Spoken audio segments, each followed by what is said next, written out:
So Dub Nation has been looking for that second star, that second score for Steph Curry for what feels like, I don't know, 2 seasons, really ever since the 22 championship, right? And it's left a lot of the fan base disappointed, whether it was missing out on Pascal Siakam, Paul George, or recently Lauri Markkanen. And I think we've all been playing in the trade machines and we've all kind of thrown around the same names over and over again. And so I browsed around the league and I came up with 3 trades that I don't think I've heard anywhere else or any names brought up. I'm sure someone has thought of it, but it hasn't been put out there yet, right? And maybe finding that second star, that second score. Now, not all of these trades are addressing that, but they're kind of buy low opportunities that could really help the team. And again, names that I hadn't heard yet. I get it. It's hot all over the country right now. It's summertime. I'm in Arizona though, man. It's 110 degrees every day. And so I'm desperately trying to stay cool and desperately trying to stay hydrated. That's where Liquid IV has come in the clutch for me. Complete summertime vibes. You've got rainbow sherbet flavor, popsicle firecracker. And when you blend it in 16 ounces of water, it's just the right amount of flavor, in my opinion, where you can drink a lot of it quickly. Some of these pre-workouts, vitamin C packets, right? You ever notice what's sitting at the bottom of the cup when you're finished? It's about 2/3 of the packet that you just paid for. But Liquid IV not only tastes great and blends well in the water where there's nothing at the bottom of the cup, but it's actual proven nutrients that's going to hydrate you better and allow you to perform. Maybe supplement it instead of drinking so much coffee. Tear, pour, and live more. 1 stick plus 16 ounces of water hydrates better than water alone.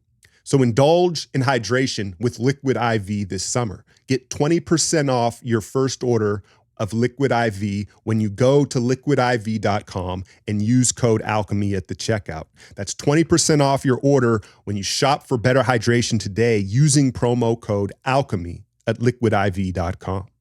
Let's start in Detroit with Jaden Ivey. 22 years old, 6'4", 195 pounds. He was the 5th pick in the 2022 draft. Right after Keegan Murray, Kings fans, I told y'all that was the move to make. But I digress. There was a comp to Ja Morant. A lot of people were like, oh, he looks just like Ja. He had the same haircut and he had, he's a great athlete. But what I noticed at Purdue was he's a straight line athlete. He didn't have Ja's lateral quickness and stop and go quickness. He's more of a speed athlete. And physically, I would have compared him much more to a Russell Westbrook than a Ja Morant. And we know headed to Detroit, not an ideal situation probably for any player. We know how important the infrastructure is to develop these guys, the systems and the coaching always changing, right? And last year, Monty Williams, there was some turmoil, man. There was some kind of low-key sabotage. Killian Hayes dating Monty Williams' daughter. Anyway, there was a portion of the season where Jaden Ivey wasn't playing, but towards the end of the year, he, got his opportunity. What did he average? 15 points per game, 3.8 assists and 3.4 rebounds, 33% three-point shooting, 42% from the field. That's low. That's pretty low for a guard, right? But yeah, back to his physical comp of Russell Westbrook. Jaden Ivey is a player where, again, he's not going to move laterally and do all that wiggle. But if he finds a seam, right, if he finds an angle, he is one of the more spectacular athletes in the league up and down the court. Now, the problem is in Detroit, they didn't play fast enough for him, right? It was a contrasting fit. When you look at Cade Cunningham, he wants to play methodically, like Luka Doncic or like an older LeBron. He wants to walk the ball up the court and dissect you in that manner, and it didn't lend itself to Jaden Ivey's skill set, right? As far as his shooting goes, he's another one of these players with the low pickup release, and what I think it does is it kind of limits his ability to shoot it off the bounce and create his own jump shot. But as far as catch and shoot off the ball, it's better than I thought it was. Again, at 33%, he's right at that line of demarcation. But I think the more intriguing aspect of Jaden Ivey's game is his potential on the defensive end. Again, super long, big-framed athlete, bursty, and he's not there yet, not by any means. But I think that it could be a scenario much like Andrew Wiggins. You bring in an elite athlete, and if you get the buy-in and you develop him the right way and have him focus his energy in the right areas of the floor, Jaden Ivey has the potential to be that point of attack defender that we're looking for, as well as a second side attacker. That's really what he profiles to be, someone who on the weak side, he doesn't initiate the first action, but if it gets swung to him, he's more than capable of attacking a closeout or creating his own basket. Then the other element, again, if he goes to a team like the Warriors who would like to push the pace and play faster, I think you would unlock some of his gifts and he could get up and down the court with that straight line speed and creating angles and finishing at the basket.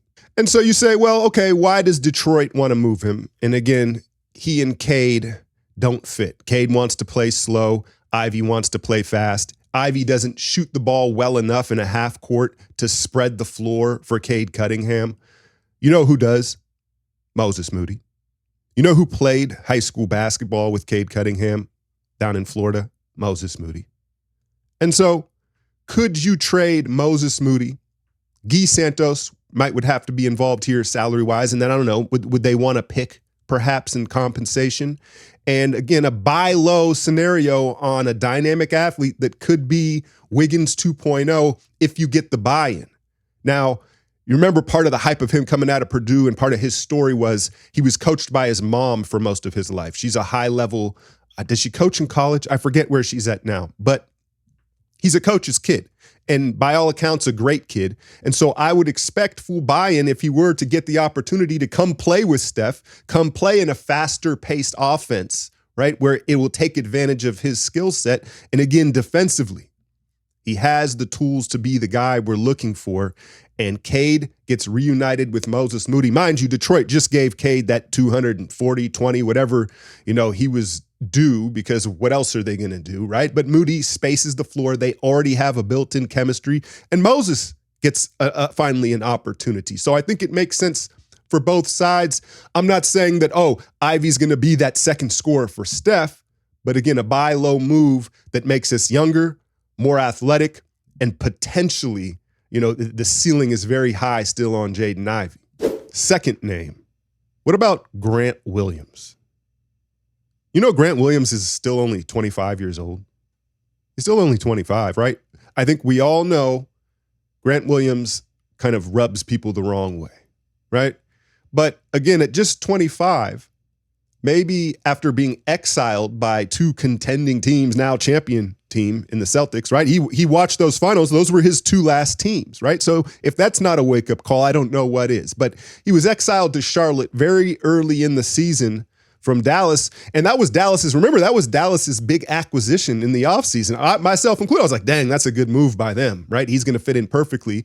And sure enough, the word is, I guess Luka didn't like him, and so he was up out of there. But, here's the thing with maturity and personalities. What I gather from Grant Williams is he is consciously annoying. He is not one of these people where you're like, oh, he's kind of off. Like, I don't think he can help it. Like, he's off, right? I think Grant knows what he's doing. And so in part, it makes him more annoying because it's like, dude, you know what you're doing. You're being annoying. But again, at this point in his career, still at just 25, maybe he's more willing to read the room a little bit and tone it down a bit. But as far as on the court basketball, I think he's still a very intriguing player. He's 6'6", 240 pounds, but he's able to guard up and down the lineup. You could make the argument that he guards Giannis better than anybody in the league for whatever that's worth. It's not like, we'd be seeing Giannis 4 times a year. And then he shoots the three ball, 37% from three, still, above average. And he's very physical and feisty. He brings, I don't want to call him an enforcer, right? But a level of physicality and you'd like for him to be a foxhole guy. On paper, he's like, yeah, he's a guy you want to go to war with, but, he apparently goes to war with his own teammates. And you would probably have to check Draymond's temperature on him. Like, how do y'all feel? Because that would be, what would you be worried about in practice, right? But that said, he would be great Draymond insurance. And so you say, well, Charlotte bought low on him out of Dallas. Why would Charlotte get rid of him? What did he average for them? 14 and 5. Again, 37% from the three-point line. When the Hornets acquired Grant Williams, I think they were under the impression that Miles Bridges was up out of there, right? We all know the case he was dealing with, and he was flirting with the Clippers, and I don't think they thought they were bringing him back. And it turns out Miles Bridges is back with the Hornets. And then what did they spend that 6th or 7th pick on? Another forward. So you look at their roster now, and it's like, oh, okay, well, it didn't cost us much to acquire him, but I'm not sure where he fits in moving forward. Could you entice them with Moses Moody and GP2? GP2, obviously, in the final year, he picked up the option on his deal. That makes the money work. And then Moses gets a fresh start, and I think is a player that the rest of the league is still intrigued with. I mean, time will tell if he's dealt and what for, but I think it's a deal that makes sense for both sides. And again, not a second scorer or star for Steph Curry, but a guy that adds depth, physicality, and can allow Kerr to play some more dynamic lineups, because I say he's Draymond insurance, but he can play alongside Draymond as well. And he's a front court player. He's not a guard. I know he's undersized, but he plays much bigger than he is. And so that's a name that I hadn't heard thrown out there that I think would be, another buy low and high ceiling type of move at 25. For some reason, I thought Grant Williams was like pushing 30, because it feels like we've seen him in the league for so long. Y'all remember at the end of last season when the Rockets were breathing down our neck for that play-in spot? They got crazy hot at the end of the season, and it all started when Sengun went down. I remember it was like a Sunday evening in Sacramento, and it looked bad because I think he dislocated his knee or something. It looked really bad. And he was out for the remainder of the year, and all of a sudden, it unlocked Jalen Green. They were able to play 5 out, so he had space. He had more opportunity with the ball. They got better defensively because now they could switch everything. Jabari Smith was playing more of the 5, and Houston went on this crazy win streak, and it looked much more like the team that Ime Udoka would want in his style of play. So, what if you sent Kuminga to Houston for Alperen Sengun? And they add another athlete where it's switchable. Like, they may be the most athletic team in the league, but Kuminga very much seems like a Udoka type of player, right? And you say, okay, Steph, here is your second scorer, your second star in the mold of baby Jokic.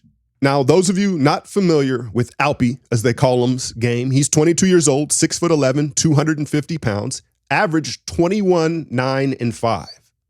So you say, again, why would they move him? And he has, these crazy numbers, but they kind of unlock something with the rest of the roster.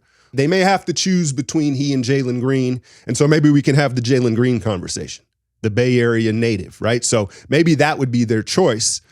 But hear me out here. 21, 9, and 5, just 29% from the three-point line. But he has a true scorer's mentality. It's not like Sabonis, where if he's at the top running that handoff game and that offensive hub game, you can just back way off him because he'll attack that space. He'll score. He'll put 40 on your head. Now, defensively, again, that's probably why part of why Houston would be looking to move on. It's going to be rough at times. Now, he's gotten better. I think he's going to have to be a right place, right time defender, right? He's not a vertical athlete. And so he's learned to take some charges. And the same great hands that he has on offense, he flashes them defensively. But I think most importantly, he competes. You can tell he's an elite competitor, whether he's sniffing the ball at the foul line or just attacking anybody in his way, right? He's got a high motor, man. And so, yeah, defensively, it'd be rough. He's going to get attacked and pulled out in pick and rolls. But I think on paper, in theory, the concept would be you have a Steph Sengun pick and roll / handoff game, much like Murray and Jokic, would automatically become one of the more devastating things to try to stop in the league from day one, right? And so the juice would be worth the squeeze. We're just a season removed from Jokic and Murray winning a chip that way, right? And so that would be the concept. And again, on paper, Steph wouldn't have to do as much of the heavy lifting and scoring because, again, Sengun, look, if they're running that handoff game and pick and roll game and you're committing to Steph, right? You're showing off him. Again, Sengun will put 40 on your head. He's shown that already. He has that potential. And Houston gets another dynamic athlete where they're able to play fast and spread out, and both sides are happy. What do you think? Now, I know most of you probably don't want to get rid of Kuminga in that deal. And hey, what are we going to do here? It's mid-August. The Olympics are finally over. And so I had to get creative and think a little bit outside of the box. So I don't know how realistic any of those moves are, but I do think that they are three names that are intriguing. 2, buy low. Sengun, you probably got to buy high at this point, even though he's coming off the injury. But let me know in the comments if you have some names that haven't been put out there, or what you think of these deals, which ones you would do, or how perhaps you would alter them. Hit that like, share, and subscribe. I'm out, y'all.